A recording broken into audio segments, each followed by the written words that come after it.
Hi, I'm Bill Blatt. I'm a dentist at Kingston Family Dental in Elliott, Maine, and I'm here today to talk to you about gum disease and how it relates to your mouth and your overall health.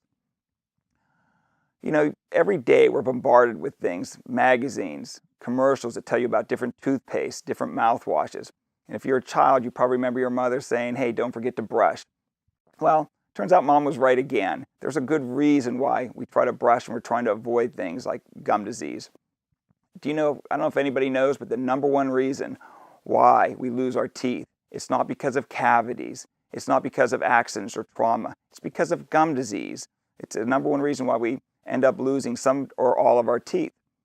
And unfortunately, it's very common. 75% of the U.S. population suffers from some form or some stage of periodontal disease. And so, what is periodontal disease? What is gum disease? It's an inflammatory disease that affects both the soft and hard tissues.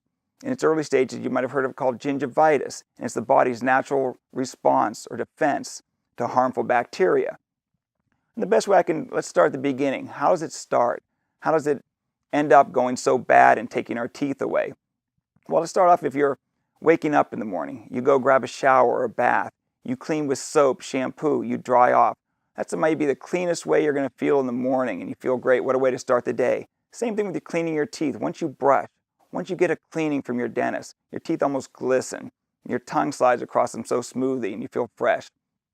But that only lasts for so long. After about an hour, you've developed this little sticky film across there, this little biofilm, and that's called plaque. And that's what bacteria start to adhere from. And bacteria is the biggest cause for gum disease, ultimately. It's a harmful bacteria that destroys the gums and the bone. So when we brush, if you're a good brusher and you're taking good care of your teeth, seeing your dentist regularly, flossing, you have between 1,000 and 100,000 bacteria on every single tooth. That's not including your tongue, your cheeks, or anywhere else in there. But that's a lot of bacteria, and that was scary to me. But something even scarier, if you're someone who doesn't have optimal health, if you're not cleaning your teeth properly, you can have between 100 million and 1 billion bacteria. And that's yuck, if you ask me. I don't really want to kiss that person, for sure. But that's the start of it right there. The problem is, bacteria left unattended just keep going. But the good thing is, most of it's harmless. Even some is beneficial. But with that many bacteria in there, you're going to find some that are going to be bad bacteria. And they're the ones that we have to worry about. And those are the ones we have to contain. So people who get that, they're the ones that are not keeping care of those pockets. And when I say pockets, what do I mean? Every tooth has a little pocket that wraps around it all the way around. Picture a turtleneck sweater. You have a little collar. In health, that pocket is about 1 to 3 millimeters deep. It's shallow enough that the bristles of your toothbrush or your floss can get down there and keep it clean.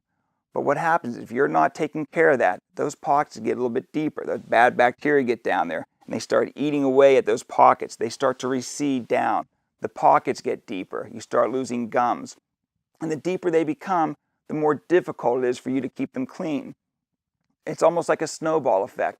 The deeper they become, the harder they are to keep clean, and more bacteria build up and build up. And that's probably where you get that billion bacteria from. And eventually, it reaches the bone, where it starts destroying the bone around the tooth. So all of a sudden now, when you were young, you had this solid tooth in there. All of a sudden, it starts getting mobile, starts getting loose a little bit. And ultimately, down to the later stages, you end up losing the tooth. I always talk to friends, they say, Doc, I'm tired of my teeth. Let me just have dentures. I tell them, be careful what you wish for. You just might get it. One other thing with bacteria, the biggest thing coworkers complained about with their fellow workers when they worked them is halitosis or bad breath. And 85% of that is usually an underlying dental condition. So remember, when you're popping breath mints all the time because your breath maybe doesn't feel good, maybe there's some other thing that's going on in there that you could really be taking care of.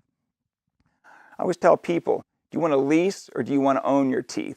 If you want to lease your teeth, that's fine, don't take care of them, but we'll probably be losing some or all of them at some point and replacing them. If you want to own them, then own up and take care of them.